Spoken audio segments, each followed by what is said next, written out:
Welcome to Bewitching Brain. My name is Sophia Mazzacchio. I am an MD candidate at the Medical College of Wisconsin. I am super interested in the brain and nervous system as a whole.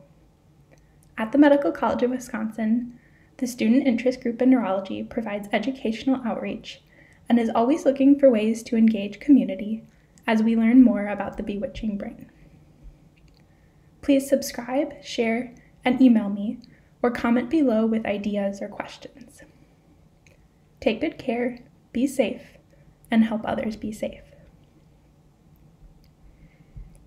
Today we'll begin our first series called Nimble Neuron. The first video will go over some basic cell biology to provide a context for videos specific to neurons. Tune in next week for more. At this time, please pause the video and take 2 minutes to complete this questionnaire. It is completely voluntary and anonymous.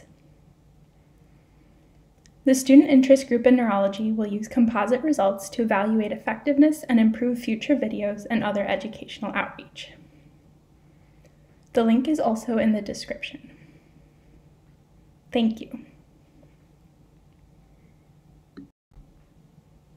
So, what are cells?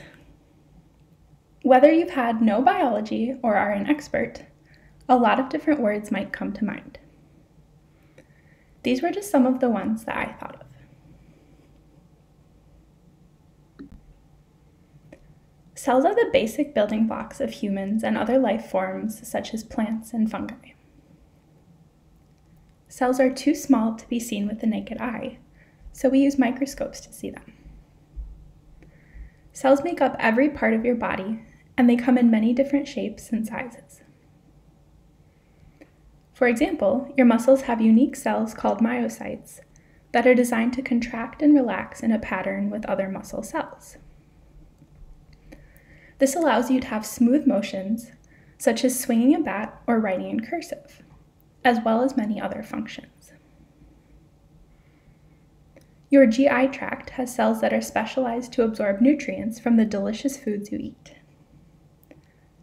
Your bones have some cells that make more bone, and some that break bone down. This allows your skeletal system to stay strong and balanced. Your blood has many different cell types, including red blood cells that carry oxygen to different parts of your body, as well as immune cells that protect against invaders like bacteria and viruses, so you don't get sick.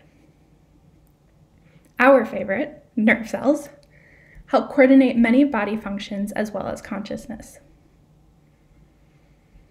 Now let's dive deeper into an individual cell. The cell as a whole, as well as individual organelles, are enclosed by a plasma membrane.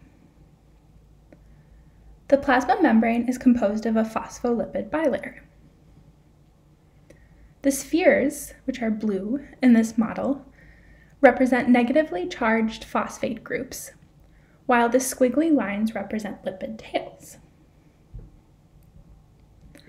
The phosphate groups exist in a low energy state with water, which is the main component of the fluid outside and inside of the cell. They are hydrophilic. By contrast, the lipid tails are hydrophobic. So they like to snuggle with each other away from the fluid. To remember this difference, you can think of oil and water. When you pour oil into water, it immediately forms globs instead of spreading out. This is because oil and other lipids are hydrophobic. You can also remember that hydrophilic means water-loving, while hydrophobic means afraid of water. The plasma membrane also contains different proteins that allow cell signaling and other functions to occur. The plasma membrane also has another important function, to maintain the membrane potential. The membrane potential is a separation of charges, such that the inside and outside of the cell are differently charged. The charges come from charged ions, such as sodium and potassium. The membrane potential in most cells is usually pretty constant, and the inside of the cell is negatively charged with respect to the outside. Neurons in some other cells can change their membrane potential to be more positive.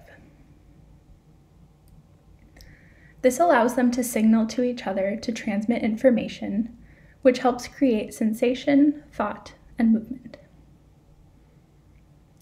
Our next video will focus on how neurons change their membrane potential to signal.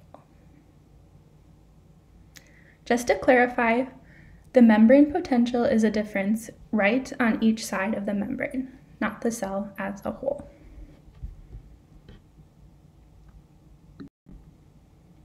Thanks for listening, Brainiacs. Tune in next week for more.